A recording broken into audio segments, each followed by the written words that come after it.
What's up, Gigio? What's up with it? So we got Gigio right here. Yup. Yo, it's the one and only. You already know. Out here. Out here. So, G, man, tell them how you got your rap name. Gigio is my rap name, which is my name. Alright? My daddy name is Gigio. Actually, you know, I'm not gonna get into the too specifics of, you know, the government name and all that shit and the history behind it, but just know it's a family name that was passed down from my dad's side of the family, Gigio, you know. Okay, for sure. And let them know where we're in. Where are we? So right now, we're in Fairfield, California, the place where I grew up, and we're actually in the center stage of my teenage angst, where I spent much of my teenage years just being a strange person and trying to figure out how to be how to evolve from a strange teenager into a strange, healthy young man. So this is the center stage for a lot of that shit right here, you know. My room, aka, you know, my old bedroom. For sure. And let them know the history that went, like, music-wise. Like, what went down?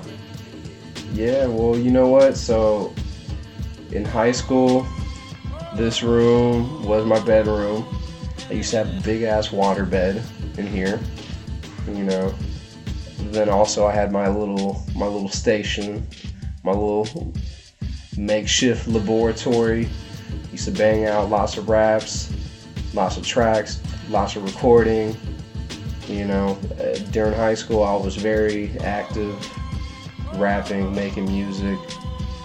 That's how I started building a name for myself, building a reputation for myself, and you know, I got a lot of my bars up as an artist that way. So this is, you know, a place where I made a lot of music out this fucking place, you know.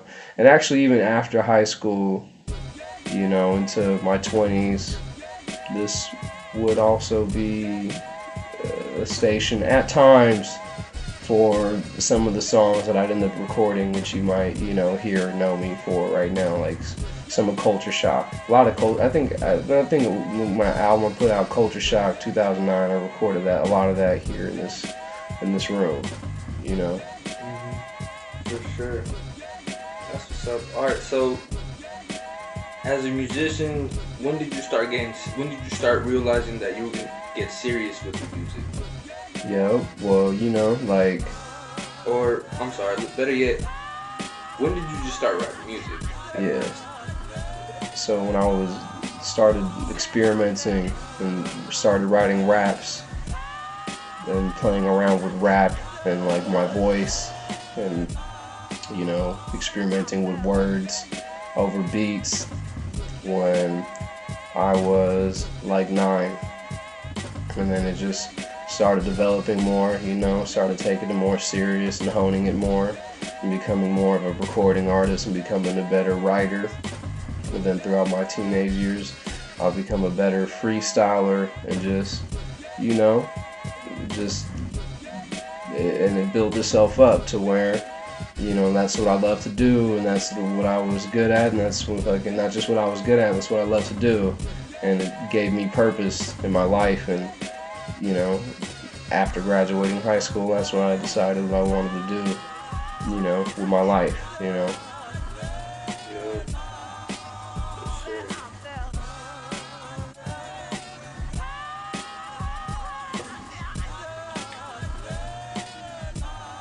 Tell the folks, when did you release Culture Shock? So I put out this album called Culture Shock, and put this out right here, Culture Shock, in 2010. I put it out, apparently. I recorded much of it in 2008, 2009. So I put it out 2010. What's Culture Shock to you? So at the time, like I had just, I started like the 2 albums I put out before that. This was the first one I put out in 2007, called Something Wicked This Way Comes. See baby Young G right there, pre-beard, pre-bald, hella young, hella sweet. Then after that, in 2008, I put this shit out called Church Music. And then 2009, I put out the Gorilla EP. So, basically, like I started working with Drendo, like we started forming a relationship and a partnership with each other. And Associated Fresh started to come out of me and Drendo's like partnership with each other. And meeting Drendo was like, it had to happen. If I didn't meet Drendo, I wouldn't be, the artist that I am today. Drendo was an older cat. He was a little bit older than me. I'm like 19, 20. He's like 27, 28. And he reached out to me. And he just, he dug my energy, he dug my enthusiasm, and my imagination. So I feel like at the time I had the imagination, I had the energy, the enthusiasm, and the creativity for rap. I was still honing my skills and, my appreciation for the craft. And Dren gave me many tools to use and explore. And he really challenged me to think outside of the box as a lyricist, like technically, and then also as a storyteller in an abstract way. He really challenged me in those ways. And especially to be like, working with him to like at that very beginning, like we were both just really pumped, making lots of music, and he was making tons of just crazy, sick, dope beats that, every beat that I got from him was just like a challenge to me to, convey something that was just next level. And like Dren used to have the type of attitude that it was like, if you're not making like the sickest shit in the world, like don't even fuck with me. Like I don't want, like Dren used to have the kind of attitude where it was like, I don't want to hear some shit if it's just cool, or if it's just okay, or if it's just kind of tight. Like if that's what it was, even if it was kind of tight, it was just whack. Like come with the next level shit, come with the straight Renaissance shit, or don't come with it at all. And he really like struck that fire in me. So I started to, Culture Shock was really me like just coming of age as an MC and just really like grasping like, my position and my responsibility that I felt as an MC to just fucking light a fire under the ass of the culture. Because the culture is the culture, right? We're the culture, but it needs people to fucking give it a kick up the ass. And I just was really, inspired to do that. And I was very driven to just rip shit up, and that was kind of like the spirit I was coming with. Culture Shock was kind of like, at the time, it was like, that's kind of like it was like my hip-hop album. Like this was like my testament to hip-hop. Like that's my album dedicated to hip-hop. Like I make hip-hop music, but that is my album that's dedicated to hip-hop. Like that was like, this album is saying, this is my mission in hip-hop, and this is what I'm going to do in hip-hop, and that's what Culture Shock is.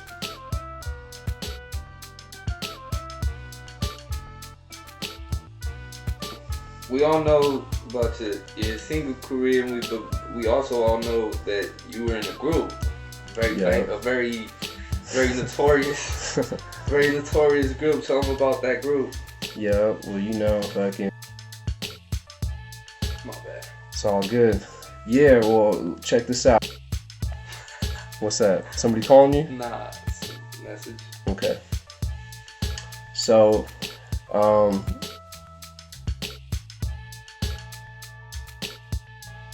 let me word this right. All right. Yeah. All right. Do your thing. So yeah, my background is I'm from this crew that was based in Fairfield, California, called Associated Fresh. It's 4 heads. That was Drendo, Jamar, aka All Key, Fluent, and myself. And out of that, collective, like, we just fucking spawned a lot of dope material in like a short amount of time. And the way we came together was just like I said before, like me and Drendo, started working with each other really tough on the music. And then we had the vision, because me and Drendo were like the sickest fools. Just, alright, I like to be humble, alright? I'm a humble person, but humble doesn't mean that I can't be realistic too, okay? And I love Fairfield. That's where I'm from. I love hip-hop. But me and Drendo were the sickest fools, basically, doing hip-hop music in Fairfield. And that's okay. It's not no disrespect to anybody else, because we're probably the sickest fools doing hip-hop music in a lot of places that we have no idea about. We haven't even been there. So just take it with a grain of salt, But especially at the time, like, for the type of music that we were making, the type of hip hop that we were coming with, just the type of traditions that we were carrying with the sample based music, and also just carrying this history of carrying the flag of like Bay Area lyricism, of cutting edge lyricism that cats like that Hyro started, and cats like like the Grouch pioneered, or even cats like E40, like they all pioneered that. So, and also to be able to mix that in with just like true musicianship and true like thespianism, and we carried that shit. Like we were really just Renaissance men, and we recognized each other, and we just naturally being Renaissance men, connecting with each other, building with each other, cultivating with each other, it was only bound to grow from there. There had to be more heads, and that's when we realized that we needed to form a crew. We wanted to form a crew. So Associated Fresh came out of that, and it's just things happen for a reason. Positions got filled. Drendo knew Jamar. Jamar was a sick producer, sick DJ, MC that Dren knew through his cousin in Oakland, and Jamar was hella cool, and we saw his potential, and we asked him to be in the crew. He joined, and then it was the 3 of us, Then Dren also brought Fluent into the fold, who, also goes by Nappy or Black Chris. Through, if you know Fluent, before he started building his reputation as like a lyricist in Fairfield, he's been considered like a fucking hard ass skate cat in Fairfield.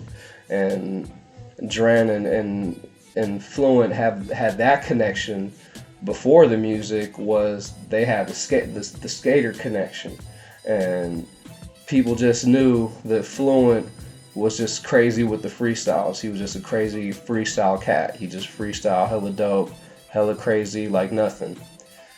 And we knew that he was experimenting and starting to record and starting to take himself more serious where he was taking the steps from being, just purely like a freestyle dude in the environment of, of the skate atmosphere, or the party atmosphere, or, just, what I'm saying, the streets or whatever, to getting in the studio and being a writer and being a recording artist.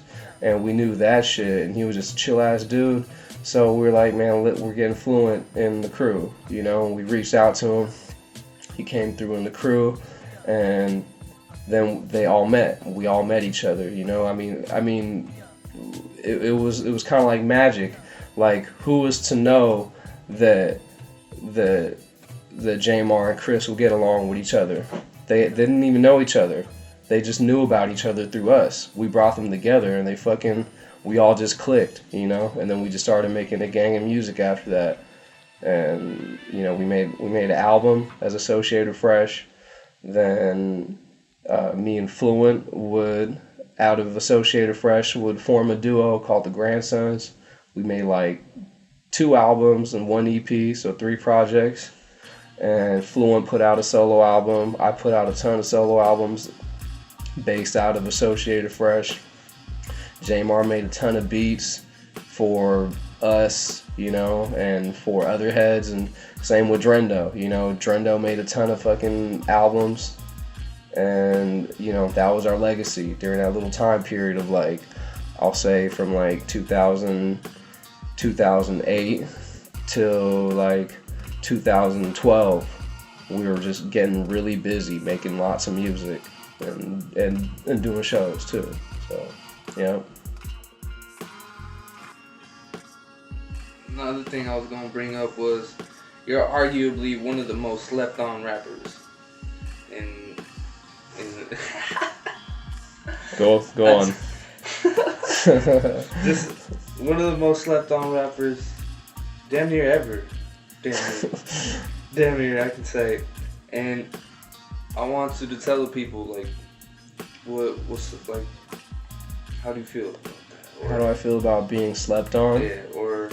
Well, I used to feel that a lot more before, that I was hella slept on. And, I mean, you know what? It's just fucking, it is what it is. It's one of those, it's like the age-old story. Sometimes it's a good thing to be slept on, because motherfuckers sleeping on you, that means that you could, they're not paying attention to how genius you are, and it gives you room to really fucking come up with some crazy grandmaster plan shit that nobody sees coming. So sometimes you want to be slept on. Sometimes even if you think you're ready to not be slept on, you're not ready. So it's a part of the experience. You need to be slept on and shit. So it's all good. I'm fucking, I used to get kind of pissed off about that kind of shit. And I mean, now I don't really care as much, and I get love. The people who know what's up, they know what time it is, and the ones who do and then they forget, it's cool. I'm gonna remind them again, it's cool. I'll remind them, sometimes that happens. Sometimes people, they know, then they forget. It's cool. I'll remind them later. They'll remember later, fucking, you can't let that shit, you got to use it as motivation, as long as the worst way to be slept on is if you're sleeping on yourself. You see what I'm saying? So if people were sleeping on me, that's okay, because I wasn't sleeping on me. If I was sleeping on me, that would have been the worst shit ever, because then what? Dunsky, Yep. I gotta take a break. And I was out of film because it only records 30 minutes at a time. That was a good one. Yeah, definitely. Alright, so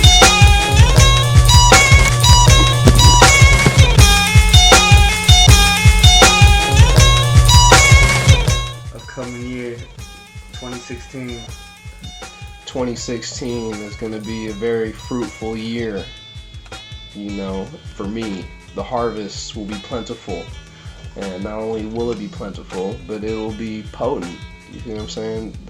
you know, this is the thing that people always talk about. You'll hear this a lot in the industry from cats who rap and make music, or cats who don't even rap and make music but want to have an opinion about what cats who rap and make music, you know, should be doing. And they always say quality over quantity.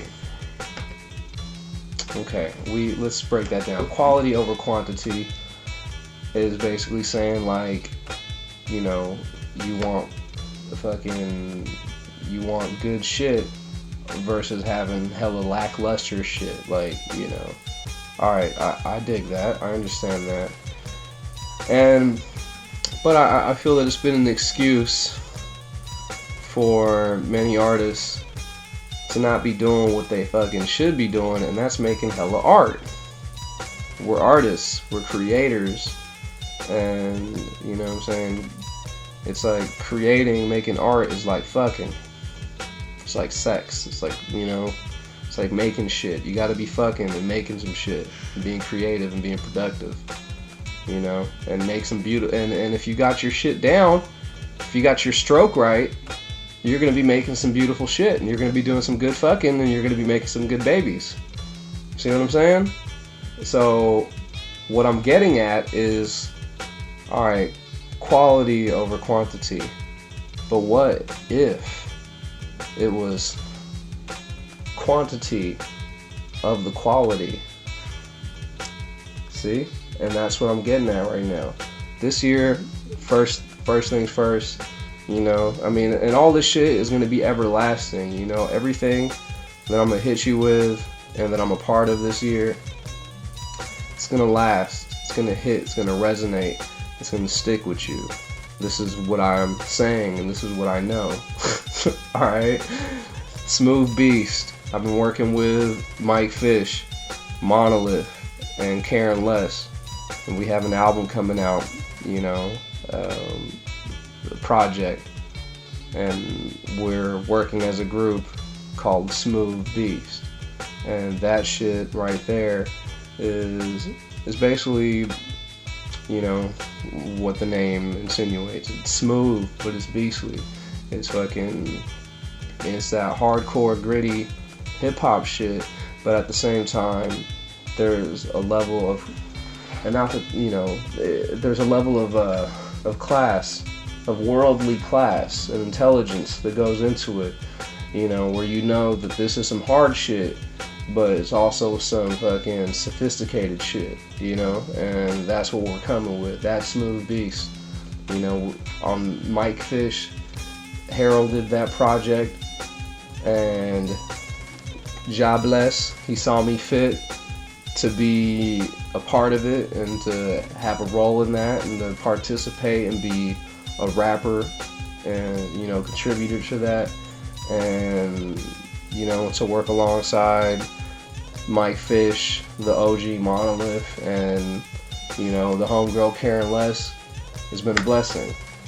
And the result of that is just, you know, just super dope, next level, gritty, grimy hip hop shit, you know. And I'm super stoked to be a part of that shit, because some classical rap, some classical hip hop shit, and, you know, it's the kind of music that I've been wanting to make that I haven't made yet. So, and I never even, sometimes you don't even know if you're going to be able to make that kind of shit, but I did. And to work with those cats, you know, definitely brought me into another element to do some other shit. And that Smooth B shit, you know, y'all gonna see what I'm talking about. Other than that, you know, the other, you know, because I do multitask. You know, I work with a lot of people, and the other shit that's very close to my heart that I'm working on is the Gummy Bears Clique. That's another group project that I'm a part of, which is me, my homie Taste Nate, and my other homie Notorious Boris, the three of us.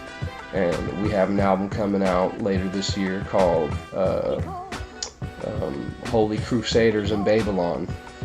And basically, like, the Gummy Bears Clique shit is just like a whole nother element that I think that if you've been following me and you've been listening to my music for a long time, I think it's still like a very new element of me that people aren't used to seeing. So it's the beats are very, it's kind of if you heard Interracial Rap Styles, which is a project I put out last year, it's very in your face and then very raunchy in a way, but at the same time like it's very radical, you know, and then also very spiritual, and very funny, you know, where I'm very free. All three of us are very free with our lyricism because all three of us are actually, you know, me, Nate, and Boris were like, you know, top-notch lyricists, but we all kind of take a back seat to just being super technical on the lyrical side and just expressing more how we feel. And sometimes, like, you know, the technicalities, you know, to be super technical ain't gonna match the way I'm feeling, because I just really just want to like just fart in your face because that's the way you make me feel. So, you know, am I gonna get hella Shakespearean right now when I'm just really all I want to do is just fart in your face? You know what I mean? And there's a reason behind that too. It's like, I'm gonna fart in your face and I'm gonna make you think about, like, why did this wild man just fart in my face? You know, and that's what we're coming with on that shit. And I think that it's gonna just, you know, some whole other shit, you know. So just think about that. Some food for thought, you know. Other than that, you know, I'm working on a gang of solo projects. I'm not gonna get ahead of myself and list all of them off to you. You know, I'll keep some of them secret under wraps for now, but just know I'm working on a bunch. But the one that I'm definitely gearing up for and making serious plans to release this year is my project called I Am Not My Name, and that is produced by my homie Jamar, who's from Associated Fresh. And you know, I've been recording that one and with my boy Hash Brown at his studio in San Francisco. You know, I've been spending a lot of time on that shit. I collaborated with a whole bunch of my favorite Bay Area artists on there. Like, I could go on and on about how many heads are on that shit. I'm super stoked about it. And that's just some good, you know, that's just that good Gigio music. If you like that Gigio shit, then that's what you want right there. You know, it's a little bit of everything, but then definitely on those Jamar beats, which are hella soulful, you know, hella soulful, hella fucking, you know, grimy sample, just life music, you know, and some really good material on there, and I'm stoked to get that out, you know, and start putting my imprint on the world, you know, because that's what the message, I am not my name, basically is like, I'm just trying to challenge y'all to, and challenging myself too, and how we look at this life, you know what I mean? And how we look at our situation, you know, and I just hope to throw my mix in it, you know, throw my little 2 cents in there and lift the veil up a little bit more, you know, and that's what that album's about, you know. So 2015 is coming to an end. How was it for you? How was 2015 for you?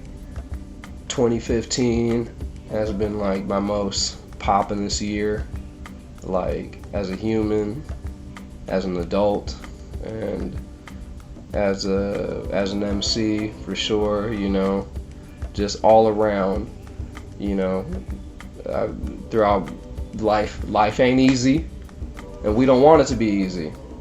I'm not complaining like y'all suckers be doing. We don't want life to be easy. We want it to be hard because we want challenges. We need challenges because we got to test ourselves to see what we're made of. And you know, I've been doing my thing, you know what I mean? Like, I'm in my late 20s, and like being in your 20s is kind of like you know, there's rites of passages involved in that shit. There's many tests and many trials, that you go through. And, you know, especially when you are walking the path of an artist, it's a very hard path to walk down, because it's like basically like to walk the path of an artist is to walk the path of uncertainty, you know, and nothing is promised, and there really is it's a gamble in a lot of ways, and you don't really know what you're gonna get out of it, you know, and you don't really know, you know what I'm saying? There's not really a manual that you could read. There's not really a school that you can go to. There is not really any one particular guide that you could seek who could help you on the path of an artist, which is the path of uncertainty. So in that sense, to like really to step forward and to say, I'm gonna be an artist and I'm gonna follow this path, is really just to say like, I'm gonna live my life and I'm gonna be like good at trying to live my life. You know, I'm just gonna try to master life, basically. Like, to be an artist is to say like, all right, I'm gonna master life, versus like, you know, other you know, paths that one might take, other paths that one might take in life. You know, there's schools that you can go to, there's degrees that you can get, there's books that you can read, and there's like a right way to do it, and there's a wrong way to do it.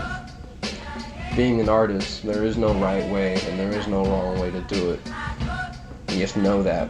So, you know, and it's a challenge, especially in the world that we live in our society. Like, you got everyone around you and you have your environment telling you that you probably shouldn't be doing it, that it's probably not logical to do this. You know what I'm saying? So I've definitely gone through my good share of trials and tribulations as an artist, you know, being tested like, I shouldn't be doing this shit, maybe I should quit, yada yada yada, all that bullshit. But, you know, in the last 2 years, you know what I mean, in the last 2 years, I think, did it stop? Yeah. Should we turn it on? It's cool. Okay, it's all good. Shit. In the last 2 years, I really went ahead and made the steps to say I'm gonna be a full-time artist, like not just half of the time, not just on the weekends, not just at nights, but 24/7. And this year, I've really, you know, started to see and reap the reward from that, you know. And even it may just be a small reward, but it's beginning. And I'm just stoked to see the reward for my efforts through all the, you know, through all this shit. No doubt. What do you got? What do you got for the kids? What I got for the What kids? do you got for the kids? What you mean, man? What do you got for the kids? Shit, I gave birth to them. I gave birth to these kids. What they got for me, you know what I'm saying? I'm their daddy. They gotta show love to their father, you know? So, I got love for my children, you know? Give birth to the world, it's all good. Some shit to the kids though, like gem of wisdom or something. Like some wisdom, some life game. Well, yeah.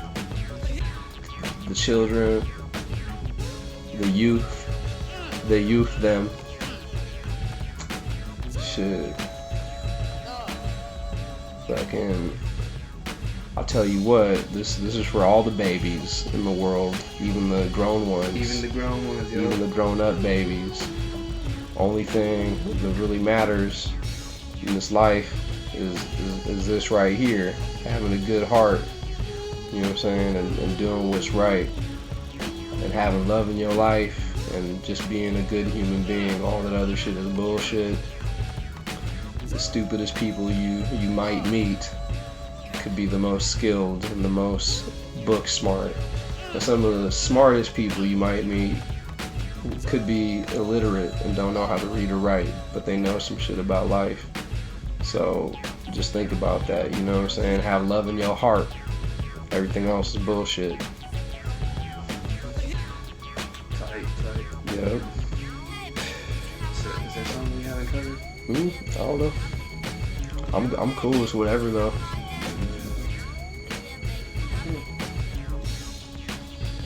Where do you see yourself 10 years from now? 10 years from now, it's 2015, 2025, 2025, 2026. Yeah. True. It's like 2026. Yeah. Well, 2026, 10 years from now, I mean, it's going to be real good. I can see that. I know that it's going to be real good. And it's going to be good the way I want it to be good, not the way that you want it to be good, okay? Don't think that I'm saying that I want to be like, living fat like Rick Ross and shit. Or, like Donald Trump or Bill Clinton or Denzel or Will Smith or some shit like that. It's not about that. But it's going to be good. It's going to be the way I like it. And I can see that, I can taste it. And 10 years from now, like, we'll have the wiggle, like, more solidified. We'll have people on deck. We'll have people on the payroll, getting paid. Maybe by then money won't even be a thing. Maybe we'll be paying them in other shit, who knows. But it's gonna be good. The righteous way shall prevail, And I'm stoked to just keep growing as an artist and as a human, as a man. And I'm stoked to be an old man too in life. I'm young right now, but I'm stoked to be old. And the one thing that I've been thinking about too is like, hip hop is growing older and shit too, and it used to be thought of as like strictly a young man sport. And I think that type of mentality ages hip hop where it doesn't need to age. And when I really start to do the history on like the OGs, some of the pioneers, like dudes like Marvin Gaye, Curtis Mayfield, dudes like in the Temptations, like they started making the best music of their lives when they was already like grown ass men, in their 40s and shit. So you better believe it. When I'm 40, I'm gonna be coming with that heat. Dudes like John Lennon, they was coming with the best music of their lives by the time they was already old men. Not even when they were like, young. When they was young, they was doing their thing, getting it popping, but the most meaningful music of their lives would be later on in their 40s and shit. So, I hope to just be on a deeper level of understanding with myself and with the world to where I can speak, more to life by then, you know what I'm saying? Yup, definitely. We only got 4 minutes left. We got one last question. Okay. And this one, Daniel goes back forward or wherever. It's all good. But your inspiration. Yeah. Do you ever get inspiration from, like, is it different being sober and being under the influence on some things? You know what I mean? Like different things. Well, alcohol, weed, etc. You gotta know what time it is for yourself, and you just gotta know what you gotta do. I can't speak for everybody, but I can speak for myself. And I know that at the beginning when I started smoking trees in high school, when I was smoking weed, that shit was fucking amazing. Like, to listen to music and to be fucking high, to be high as fuck and listen to music, it was like new sensations that I never experienced before. And I learned a lot, because weed opens the mind. But just like anything else, it shouldn't be abused. You can abuse it, and if you abuse it, that means that you're not actually getting what you need from it, It means you're getting some other shit, And the same thing with alcohol too, like alcohol, like you gotta experience alcohol. You know, maybe you got it. Maybe you got to get drunk every now and then. You know, I'm not encouraging you to get drunk, but I'm just saying, like, you know, it's everything's an experience. You know, and it all adds to, you know, your understanding and your scope of consciousness. And as artists, like, we want to be able to capture, you know, different aspects of that consciousness, you know, and to be able to bring you different insights. And some insights may come from things like, you know, weed, alcohol, hallucinogenics like LSD and mushrooms and shit like that, you know, like, definitely, obviously, you know, the Beatles were on a ton of acid. A lot of the, you know, your favorites were all making lots of acid that inspired them to make this crazy music. And I mean, you know, that's the inspiration behind my crew. Even Gummy Bears Click, is there's a mushroom experimentation that's involved with that. So the mushrooms opened up our minds, and, you know, we get goomy with it. You see what I'm saying? But we letting you know that we getting goomy with it, you know? And, you know, shit, it's do what you do, though. Don't do what anybody else does. Do it for you, and don't go overboard, and don't be religious about it. Like, let's say right now, like, it's Gummy Bears and shit, you know, it's about the shroom. You gotta respect it, though. I'm not religious about it. I respect it. So, and also I pay attention to the time, and you gotta be fluid. You gotta move with the time and shit.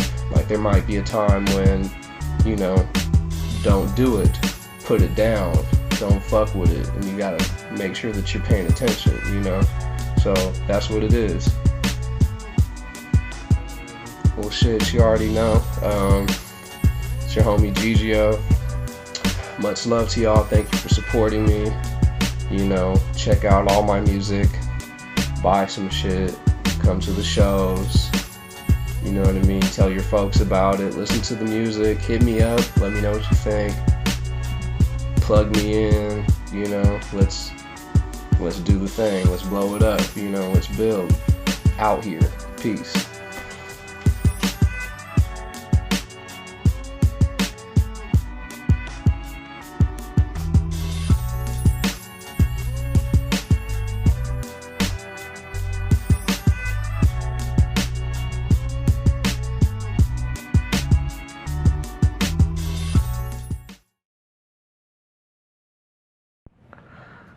Trying to look like what?